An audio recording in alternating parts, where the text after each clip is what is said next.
Perkenalkan, nama saya Robi Salman Al-Farisi dengan ujung NIM 057. Saya Mutia Aprilia dengan ujung NIM 234. Perkenalkan, saya Muhammad Noval Asrob. Perkenalkan, nama saya Desri Tamarela Geraldine Tulas dengan ujung NIM 20. Perkenalkan, saya Siti Rianti Safira dengan ujung NIM 31. Dan di bagian pertama, saya akan menjelaskan tentang konsep kawasan Asia Pasifik di arena penentu masa depan dan peradaban. Bayangkan sebuah panggung di mana hampir 60% populasi dunia, separuh ekonomi global, dan kekuatan militer terbesar saling berhadapan. Inilah Asia Pasifik, bukan sekedar wilayah geografis, melainkan arena utama penuntut hegemoni dan keamanan dunia. Dalam geopolitik kontemporer, kawasan ini lebih dikenal sebagai Indo-Pasifik yang menyatukan Samudra Hindia dan Pasifik menjadi satu sistem strategis. Kawasan ini setidaknya ditopang oleh 3 faktor utama, yaitu pertama, Asia Pasifik adalah pusat pertumbuhan ekonomi penyumbang sekitar 60% PDB global menurut data IMF. Dan kedua, kawasan ini merupakan titik panas geopolitik didorong oleh persaingan antara Amerika Serikat sebagai kawasan status quo dan China sebagai rising power.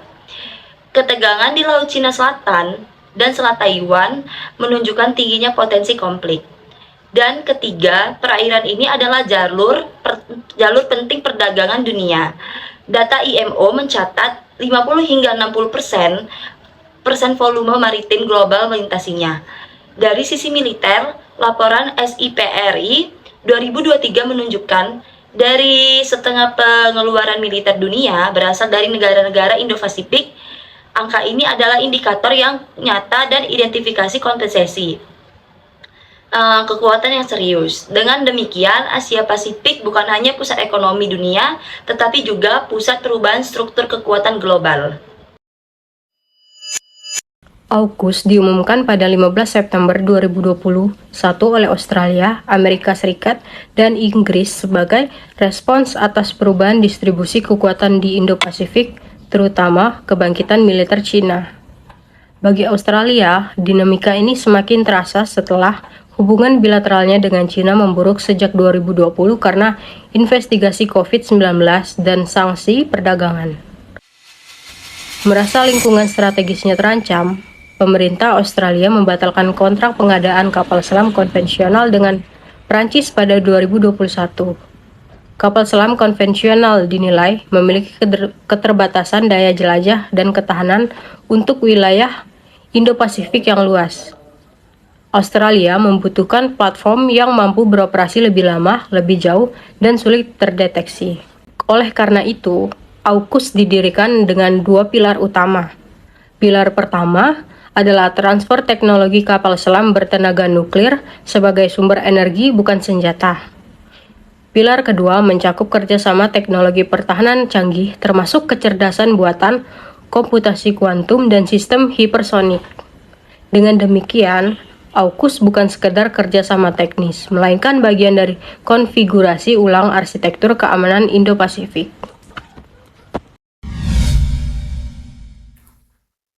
Untuk memahami dinamika ini, kami akan menggunakan teori realisme ofensif yang dikembangkan oleh John Mearsheimer, yang mana dalam pandangan ini, dunia internasional pada dasarnya bersifat anarkis, yang mana tidak ada kekuatan tertinggi yang bisa menjamin keamanan setiap negara. Akibatnya, negara-negara hidup dalam sistem self-help dan harus mengandalkan kemampuan mereka sendiri untuk bertahan. Berbeda dengan realisme defensif, realisme ofensif menganggap bahwa negara tidak akan pernah merasa aman hanya dengan kekuatan yang cukup. Negara, khususnya kekuatan besar, akan terus memaksimalkan kekuatan mereka untuk mencegah munculnya ancaman dominasi dari pihak lain, sehingga menjadi penguasa kawasan dipandang sebagai jaminan keamanan yang paling efektif. Dalam teori ini sendiri terdapat 3 konsep utama. Pertama, ada anarki, yaitu ketiadaan otoritas global. Lalu yang kedua, power maximization, yaitu dorongan untuk terus meningkatkan kapasitas material dan juga militer. Dan yang ketiga, terakhir yaitu balancing, yaitu respons negara ketika satu kekuatan tumbuh terlalu dominan. Balancing sendiri dapat dilakukan melalui peningkatan kapabilitas internal maupun pembentukan aliansi eksternal. Dengan kata lain, kompetisi kekuatan di Indo-Pasifik itu bukanlah sebuah penyimpangan, akan tetapi konsekuensi dari struktur sistem internasional yang anarkis itu sendiri.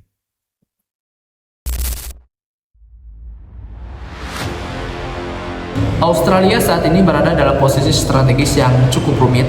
Sebagai negara menengah di kawasan Indo-Pasifik, Australia harus menavigasi persaingan yang terjadi di antara Tiongkok dan juga Amerika Serikat. Peningkatan aktivitas militer Tiongkok di kawasan serta ketergantungan ekonomi terhadap perdagangan global telah mendorong Australia untuk memperkuat pertahanan militernya. Indo-Pasifik kini telah menjadi pusat kompetisi global, di mana jalur perdagangan, modernisasi militer yang cepat, dan juga patroli rutin di perairan sekitar menciptakan lingkungan strategis yang penuh dengan ketidakpastian. Dalam konteks yang sudah seperti ini, negara-negara menengah seperti Australia tidak dapat hanya bersikap pasif, namun mereka juga harus lebih bersikap proaktif. Keputusan Australia sendiri untuk bergabung dengan AUKUS menunjukkan bahwa kebijakan ini bukan sekedar langkah defensif, melainkan sebuah upaya yang ofensif. Misalnya saja melalui akses terhadap teknologi kapal selam dan juga teknologi pertahanan canggih yang lainnya, Australia dapat meningkatkan kekuatan militer mereka. Bahkan pada Agustus tahun 2025 tercatat pemerintah Australia telah melobi pembelian 11 kapal perang dari Jepang, yang mana kapal perang ini direncanakan akan mulai beroperasi secara bertahap hingga pada tahun 2030.